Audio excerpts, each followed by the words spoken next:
Assalamualaikum dan selamat sejahtera. Apa khabar semua? Cikgu harap kamu semua sihat, happy dan gembira selalu. Hari ini kita masih lagi di bawah bab 4 sebatian karbon. Tetapi di bawah subtopik 4.2 menganalisa alkohol dan kesannya kepada kesihatan. Hari ini, cikgu berharap kamu akan dapat mempelajari unsur yang terdapat di dalam alkohol, boleh memberi contoh alkohol, boleh memerihalkan proses penghasilan alkohol, boleh menyatakan ciri umum alkohol, menyenaraikan kegunaan alkohol, dan akhir sekali, kamu boleh menerangkan dengan contoh kesan alkohol terhadap kesihatan. Murid-murid, cuba kamu lihat apakah gambar yang terdapat di hadapan kamu. Ya, betul. Ini adalah gambar minyak wangi ataupun kamu selalu sebut sebagai perfume. Soalan cikgu, apakah bahan utama yang menghasilkan minyak wangi? Ya, bahan utama yang menghasilkan minyak wangi adalah alkohol. Dan soalan cikgu yang kedua, andaikan minyak wangi diperbuat daripada air biasa, adakah ia akan berbau? Apa? Ya, biasanya dia akan sukar untuk berbau seperti mana minyak wangi yang diperbuat daripada alkohol. Seterusnya, apa itu alkohol? Alkohol ialah sebatian organik yang terdiri daripada 3 unsur. Yang pertama unsur karbon, yang kedua unsur hidrogen, dan yang ketiga unsur oksigen. Alkohol mempunyai kumpulan berfungsi OH, iaitu kumpulan hidroksil. Dan alkohol diberi nama oleh IUPAC dengan akhiran ol.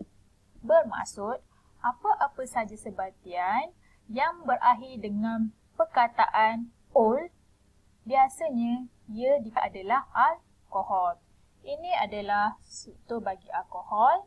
Boleh nampak ini adalah O dan H. Bila dia bergabung, dia akan menjadi kumpulan berfungsi OH iaitu kumpulan hidroksil.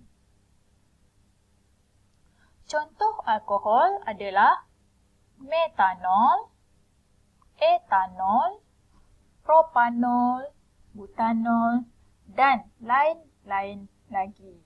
Bergantung kepada bilangan karbon dan hidrogen yang terdapat di dalam sebatian alkohol tersebut.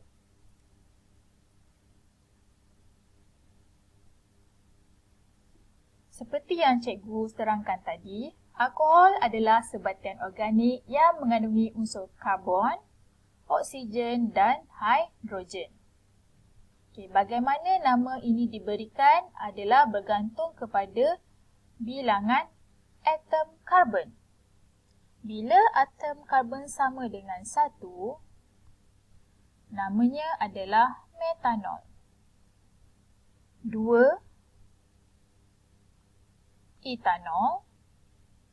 Bilangan karbon 3, propanol. Bilangan karbon 4 adalah butanol.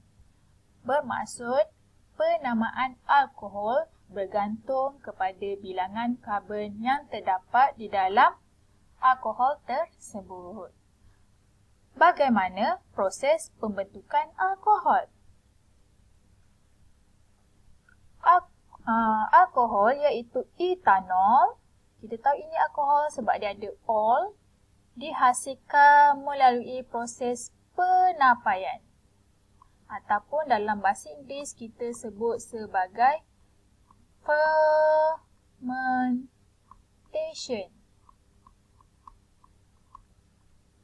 Di mana yeast menukar gula ataupun kanji kepada etanol dan karbon dioksida. Kamu ingat masa bab 1 kita dah buat kuih donat, betul? Bila kita ada yeast, dia mesti ada gula. Sebab yeast akan melakukan proses fermentation dengan kehadiran gula.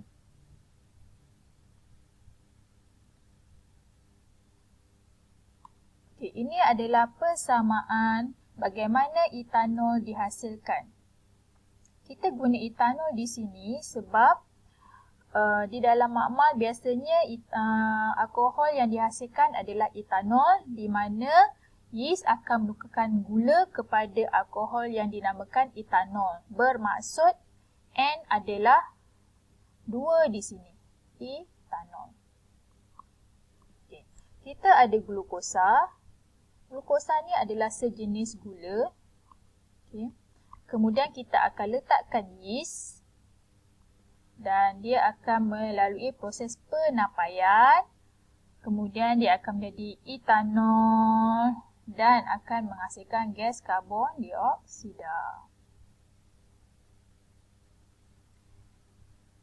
Ini adalah proses penghasilan alkohol daripada anggur, daripada tebu, sebab dia mengandungi gula. Ada juga alkohol dihasilkan daripada makanan berkanji seperti bijirin, beras dan barli.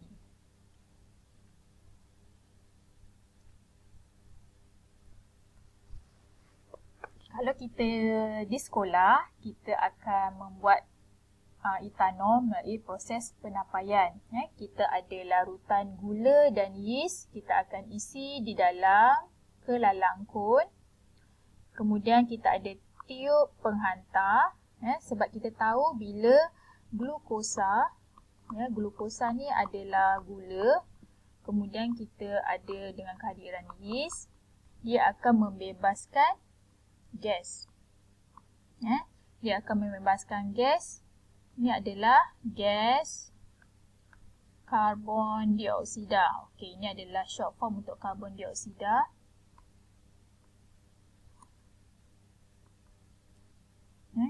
Kemudian kita ada air kapur. Apa gunanya air kapur?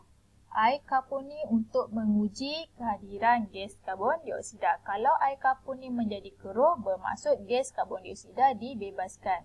Jadi, mana etanol? So, di sini adalah etanol. Di sini adalah etanol. Selepas melalui proses penapaian. Ini adalah proses penapaian. Cikgu padam sekejap. Okay, seperti yang cikgu dah sebutkan tadi, air kapur akan menjadi keruh, menunjukkan gas karbon dioksida dibebaskan dalam proses penapaian. Okey, jadi gula dengan kehadiran yeast akan menghasilkan etanol dan gas karbon dioksida. Kesimpulannya, etanol boleh dihasilkan melalui proses penapaian gula dan yeast. Okey, macam yang cikgu sebutkan tadi, ini adalah etanol yang dah terhasil. Tetapi dia masih belum lagi ditulinkan. Jadi, untuk mendapatkan etanol yang 100% tulen, selepas proses penapaian,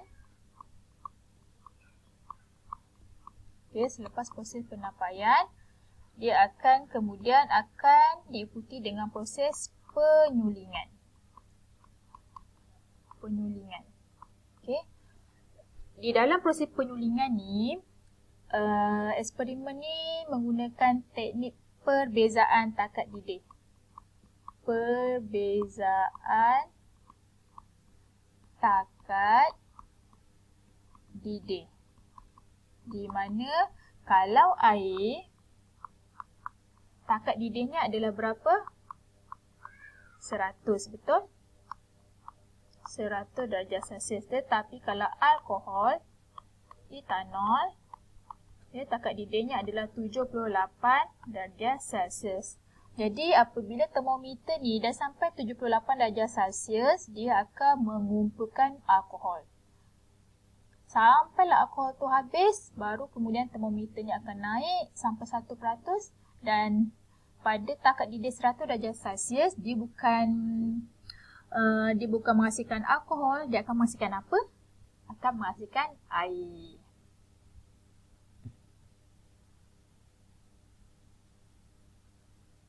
Okey, kegunaan alkohol. Ada banyak kegunaan alkohol. Boleh bacakan untuk cikgu? Cikgu tekan dulu ya, sampai habis. Mesti kamu akan ingat kegunaan alkohol ni adalah sebagai minuman keras. Tak. Terlalu banyak kegunaan alkohol dalam kehidupan seharian kita. Yang pertama, sebagai digunakan dalam bidang perubatan untuk buat antiseptik yang membunuh mikroorganisma, campuran ubat batuk. Perasan tak? Bila sebelum kamu kena injection, doktor akan sapukan dengan satu kain yang lembap. Itu adalah alkohol swab. Kamu akan sesejuk sebab alkohol sedang meluap. Kemudian alkohol juga digunakan dalam bidang kosmetik untuk membuat minyak wangi, untuk membuat pelembap. Kemudian sebagai bahan kimia untuk buat kloroform, formalin. Yang ini yang kamu selalu anggap alkohol ini sebagai digunakan dalam pembuatan makanan dan minuman. Ada kesilapan ejaan minuman beralkohol dan pewarna makanan. Alkohol juga sebagai bahan api, iaitu pembakaran alkohol menghasilkan tenaga, dan juga sebagai pelarut organik. Okey, ciri-ciri alkohol. Ciri-ciri alkohol adalah cecair tidak berwarna dan berbau kuat. Kalau kamu letakkan air di dalam bikar dan kamu letakkan alkohol di dalam bikar, kamu tak akan boleh bezakan yang mana satu alkohol, yang mana satu air, kerana dua-dua adalah cecair tak berwarna. Tapi kalau kamu cium, air dia tak mempunyai bau. Kalau alkohol, dia akan mempunyai bau yang agak kuat. Yang kedua, alkohol ni dia mudah meruap. Perasan tak bila sebelum kamu kena injection yang cikgu sebutkan tadi, doktor akan letakkan alkohol swab dan kamu akan rasa sejuk. Di situ proses pemeruapan sedang berlaku.